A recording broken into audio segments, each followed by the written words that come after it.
बिस्मिल्लाहिर्रहमानिर्रहीम। वाक़फ़ियत अहमद जमात सोम बाब नंबर 7 मस्कन।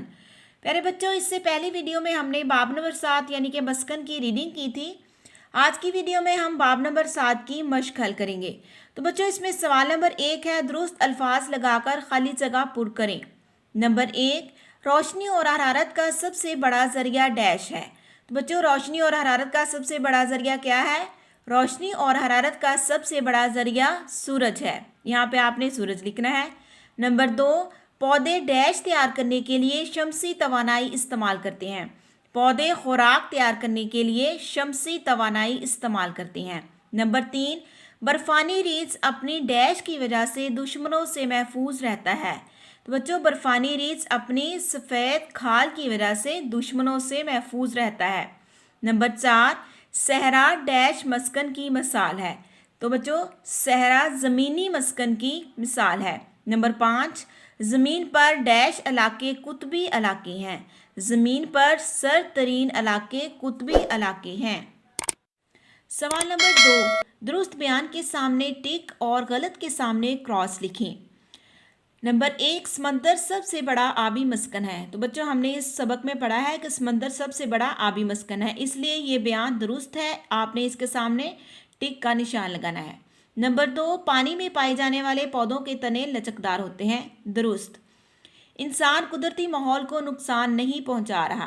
तो बच्चों, ये बयान गलत है, क्योंकि इंसानी सरगर्मियां कुदरती माहौल पर मनफी असरात मुरतब कर रही हैं, इसलिए आपने इसके सामने क्रॉस का निशान लगाना है। नंबर 4, समंदर का पानी मीठा होता है। तो बच्चों, समंदर का पानी जो है वो नमकीन होता है, इसलिए ये बयान गलत है। नंबर 5, कोई जानवर किसी भी मस्कन में बासानी जिंदा रह सकता है। तो बच्चों, ये बयान गलत है, क्योंकि हर जानवर अपने मखसूस मस्कन में रहता है, इसलिए आपने इसके सामने क्रॉस का निशान लगाना है। सवाल नंबर 3, कालिम अलिफ को कालम बे से मिलाएं। कालिम अलिफ, फैक्ट्रियों से निकलने वाला जहरीला पानी। बच्चों, अब आपने कालिम बे में तमाम बयान पढ़ने हैं, उसके बाद इससे मुतल्लिका बयान के साथ इसको मैच करना है।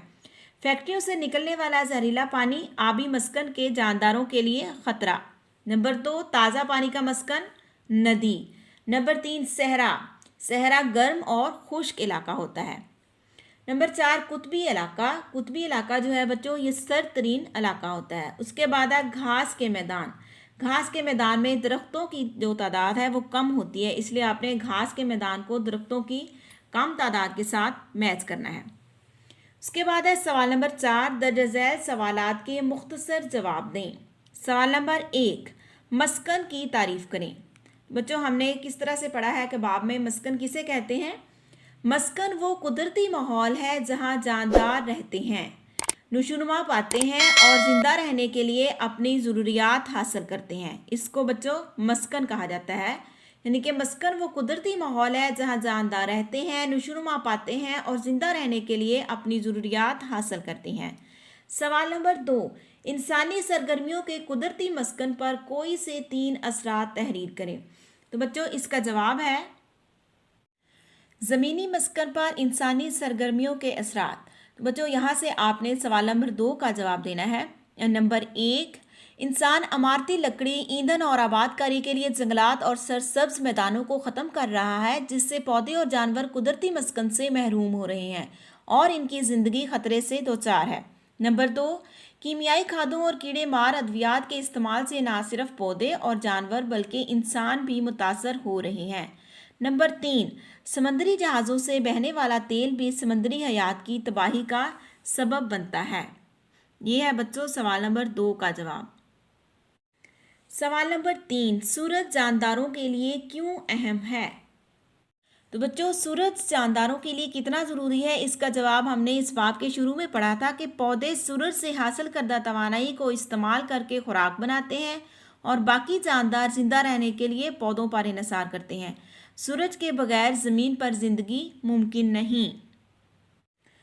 सवाल नंबर 4, ऊंट किस तरह सहराई मस्कन से मुताबिकत रखता है?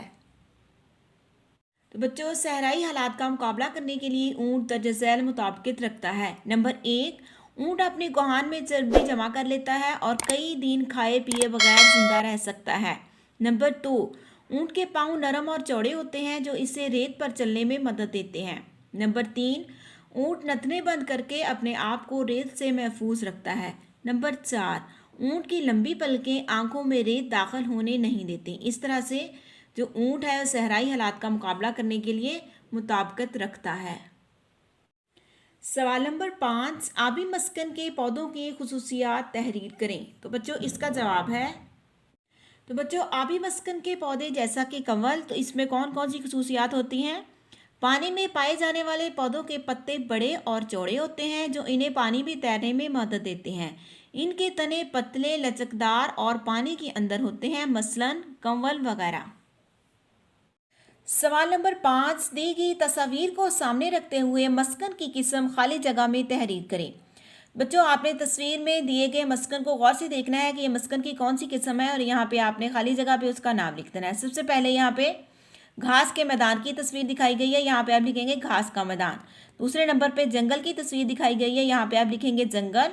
इसी तरह कुतबी इलाका, ये समंदरी मस्कन है। उसके बाद ये सहरा है, ये ताज़ा पानी, और आखिर में साहली मस्कन की तस्वीर दी गई है।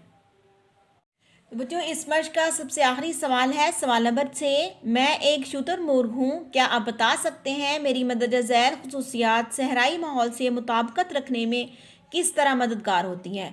तो बच्चों इस बार में हमने पढ़ा है कि हर जानदार अपने मस्कन से मुताबिकत रखता है। तो बच्चों हम देखते हैं कि शुतुरमुर्ग में सहराई माहौल से मुताबिकत रखने में कौन कौन सी खुसूसियात होती हैं। नंबर 1, लंबी मजबूत टांगें रेत में तेज़ दौड़ने में मदद देती हैं। तो बच्चों शुतुरमुर्ग की लंबी और मजबूत टांगें रेत में तेज़ दौड़ने में मदद देती हैं। नंबर 2, लंबी मोटी पलकें आँखों को रेत से बचाती हैं। नंबर 3, बड़ी बड़ी आँखें दूर तक देखने में मदद देती हैं, यानी कि शुतुरमुर्ग की बड़ी बड़ी आँखें सहरा में दूर तक देखने में इसे मदद देती हैं। नंबर 4, लंबी लचकदार गर्दन सहरा में दूर दूर तक देखने में मदद देती है। बच्चों शुतुरमुर्ग की लंबी गर्दन भी उसको सहरा में दूर दूर तक देखने में मदद देती है। तो बच्चों इसके साथ ही हमारी आज की क्लास ख़त्म होती है। वीडियो पसंद आए तो इसे लाइक करें, दोस्तों के साथ शेयर करें, इस चैनल को सब्सक्राइब करें। थैंक्स फॉर वॉचिंग एंड अल्लाह हाफिज़।